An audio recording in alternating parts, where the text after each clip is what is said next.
Asus recently showed off everything about the ROG Ally X at an event recently that they held in New York, where they showed off a bunch of things to the media, things like their new laptops, but most people only care about the Ally X, because that's mostly who they invited. Granted, I was not invited for very obvious reasons, being a very small tech channel and all that, but I thought I would share what I think about this device and share the news with you guys to see what you guys might think about this. So let's just jump right into this. To start, I'll run you through the specs of the new ROG Ally X. It uses the same Z1 Extreme as the outgoing model, which already offers amazing performance, but now it's just in a slightly newer design. There's an all-new internal design that allows for a new 80 watt-hour battery, which doubles the old Ally's battery capacity. The Ally X drops the XG mobile port, so apologies to anybody who invested deeply into that ecosystem. The Ally X now uses a Thunderbolt 4 port for external GPU support. Some people might see this as a downgrade because the XG mobile port has more PCIe lanes it can access, while Thunderbolt 4 doesn't have as much access to that. But in all the grand scheme of things, most people weren't buying the XG mobile stuff anyways because it was so expensive, and you can get a Thunderbolt 4 dock or enclosure for a GPU a lot cheaper than you could an XG mobile card.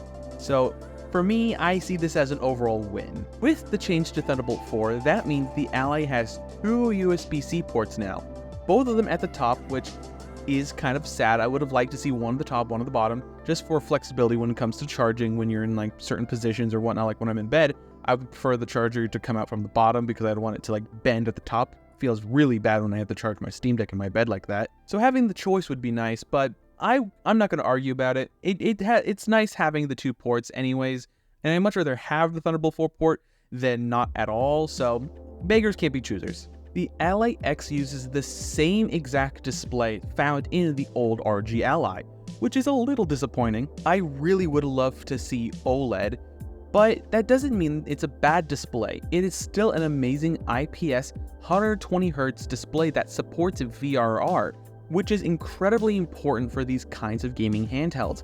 It helps smooth out choppy frames, which by the nature of these APU-powered handhelds, every little bit of performance, anything that could help smooth out the experience can go a long way for making games more and more playable. The Ally X is going to be a tad thicker to accommodate the larger battery life, but that also allows for better cooling. Having that better cooling and larger battery life allows for Asus to increase the overall power draw of the device, basically boosting every powered profile up 4 or 5 watts, which is pretty cool. In combination with the new 24 gigabytes of 7500 megatransfers per second LPDDR5X RAM, a bit of a mouthful, in combination with all of those features, you will see a pretty, decent performance increase, anywhere between 10 to 15% more in performance, which isn't all that noticeable when it comes to certain games, but when you're on like the bleeding edge of titles that APU supports, it actually helps quite a bit. It turns some games from being unplayable to playable, or games that were just on the very edge of being playable to being pretty good.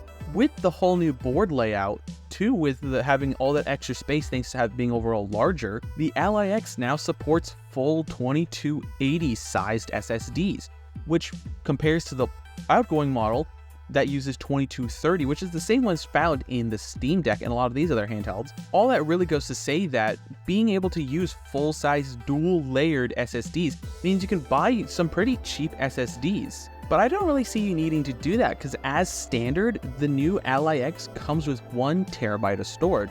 I wouldn't have mind seeing a maybe lower storage capacity option for, a slightly cheaper price, but it's still nice to see that they've increased the overall storage.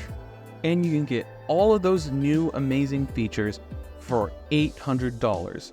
That is $100 more than the old Ally went for, though that is also the same exact price the Lenovo Legion Go came out at. And I would suspect, just like those two devices, give it like 6 months after a release, you'll be able to find those devices for fairly cheap. You can get an ROG Ally right now, open box, but still a full ROG Ally for $450. And you can get brand new ROG Allies for like $600 and $500. depending on what sales are going on.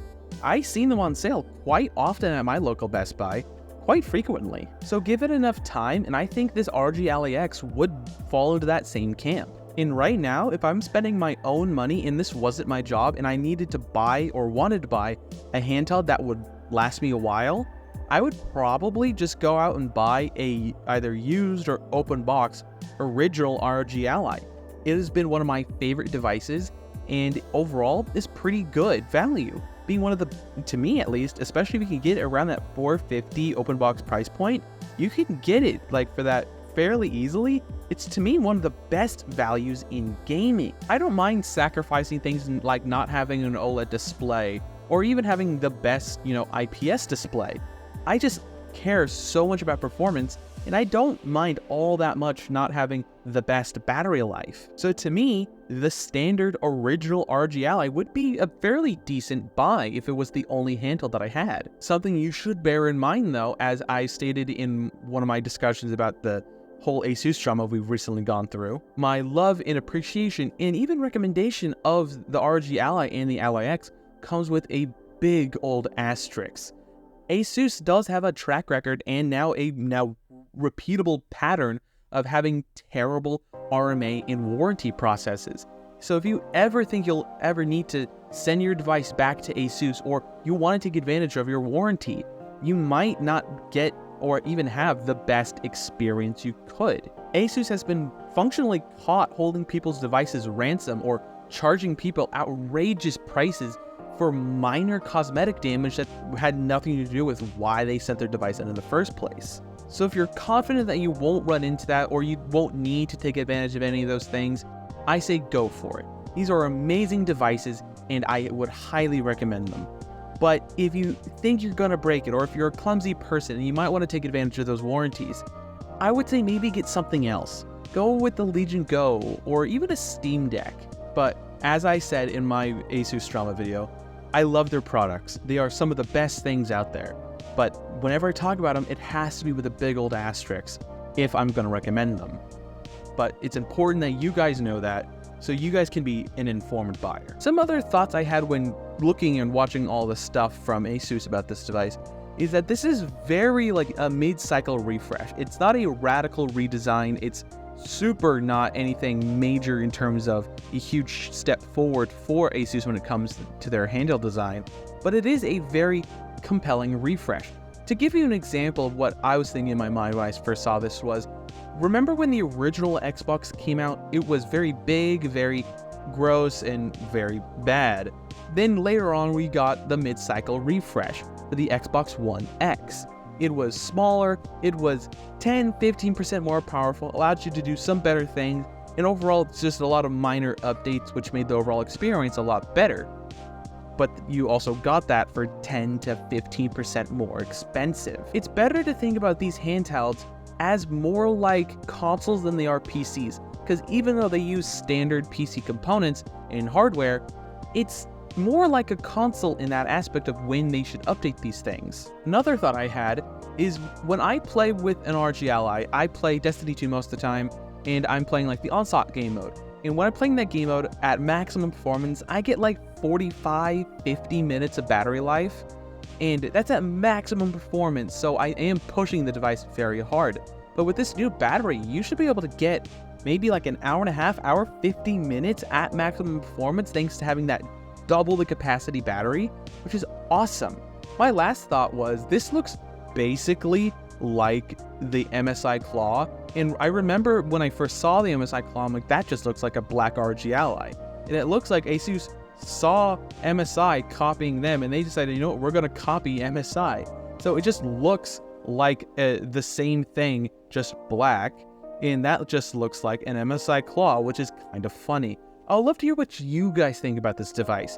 I love my ROG Ally. What about you guys? Are you interested in a new ROG Ally, or is this exactly what you've been waiting for? I would love to hear what you guys think about this down below. Don't forget to leave a like, comment, and subscribe. All that other social media coverage down below. And last but not least, have a wonderful day.